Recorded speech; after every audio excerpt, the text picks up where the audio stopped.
بسم اللہ الحمد للہ والصلاة والسلام علی رسول اللہ واشہد ان لا الہ الا اللہ وحدہ لا شریک لہ واشہد ان محمدا عبدہ ورسولہ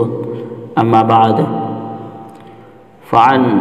فضالة بن عبید رضی اللہ تعالی عنہ قال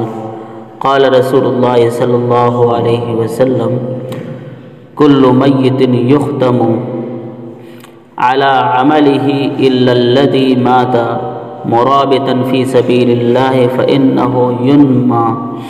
له عمله إلى يوم القيامة ويأمن فتنة القبر رواه الترمذي۔ سیدنا فضالہ بن عبید رضی اللہ تعالیٰ عنہ سے روایت ہے کہ اللہ کے رسول صلی اللہ علیہ وسلم نے ارشاد فرمایا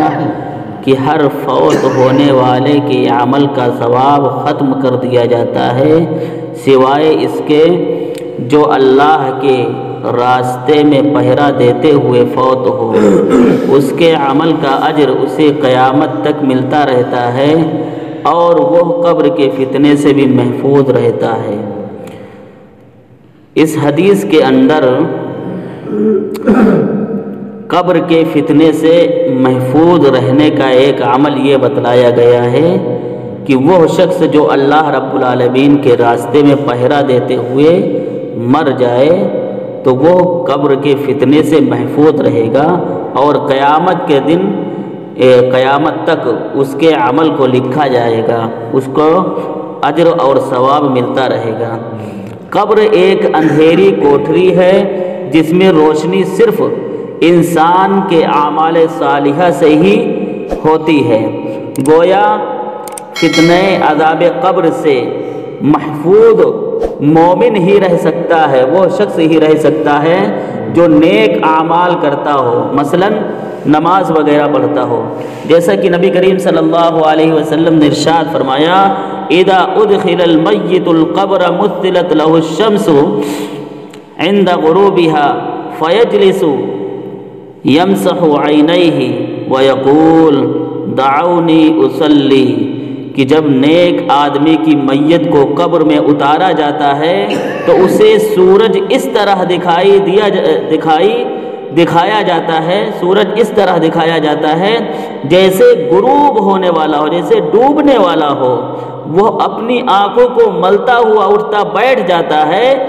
اور کہتا ہے مجھے چھوڑ دو، میں نماز پڑھنا چاہتا ہوں۔ یہی کامیاب مومن ہے اور قبر کے فتنے سے یہی شخص تو محفوظ رہے گا جس کو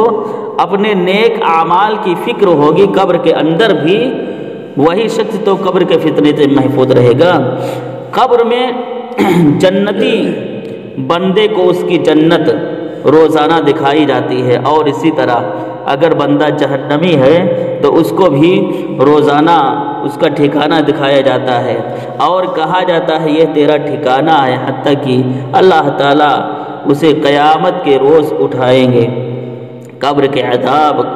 کا فتنہ بہت سخت ہے، اس سے بچاؤ کے لیے ہم سب کو دعا کرنا چاہیے۔ قبر کے فتنے سے ایسا شخص بھی بچ سکتا ہے۔ عبداللہ بن عمر رضی اللہ تعالیٰ عنہ بیان کرتے ہیں کہ اللہ کے رسول صلی اللہ علیہ وسلم نے ارشاد فرمایا ما من مسلم یموت یوم الجمعۃ او لیلۃ الجمعۃ الا وقاه اللہ فتنۃ القبر، کہ جو کوئی مسلمان جمعے کے دن یا جمعے کی رات فوت ہو جائے، مر جائے، تو اللہ تعالیٰ اسے قبر کے فتنے سے بچا لے گا۔ سیدنا عبداللہ بن مسعود رضی اللہ تعالیٰ عنہ بیان کرتے ہیں کہ سورۃ تبارک الذی ہی المانعہ من عذاب القبر، کہ سورہ تبارک الذی یعنی سورہ ملک عذاب قبر سے روکنے والی ہے، یعنی جو شخص سورہ ملک کی تلاوت روزانہ کرتا ہے تو وہ شخص قبر کے عذاب سے بچا رہے گا، قبر کے فتنے سے اللہ رب العالمین ایسے شخص کو بچائے رکھے گا، اور یہ سورت خود قبر کے عذاب سے اپنے پڑھنے والے کو بچا کر رکھے گی۔ اللہ کے راستے میں شہید ہونے والا بھی قبر کے عذاب سے محفوظ رہتا ہے۔ نبی کریم صلی اللہ علیہ وسلم سے ایک صحابی نے عرض کیا کہ اے اللہ کے رسول صلی اللہ علیہ وسلم ما بال المؤمنین یفتنون فی قبورہم الا الشہید قال کفا ببارقت السیوف علی رأسہ فتنہ، کہ تمام مسلمانوں کو قبر میں آزمایا جاتا ہے لیکن شہید کو کیوں نہیں آزمایا جاتا ہے؟ تو آپ صلی اللہ علیہ وسلم نے ارشاد فرمایا کہ اس کے لیے سر پر چمکتی ہوئی تلواروں کی آزمائش ہی کافی ہے، یعنی کسی کے سر پر اگر چمکتی ہوئی تلوار ہی رکھ دی جائے تو وہ گھبرا جاتا ہے، وہ ڈر جاتا ہے۔ تو یہ بھی ایک آزمائش ہے کہ کسی کے سر کے اوپر کوئی میدان جنگ میں ہو اور لڑائی کر رہا ہو، دشمنوں سے کافروں سے لڑائی کر رہا ہو، تو یہ بھی ایک آزمائش ہے۔ اسی طرح جسے پیٹ کی بیماری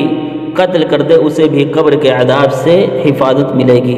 رسول اللہ صلی اللہ علیہ وسلم نے ارشاد فرمایا من یقتلہ بطنہ لم یعذب فی قبرہ، کہ جسے پیٹ کی تکلیف قتل کر دے اسے قبر کا عذاب نہیں ہوگا۔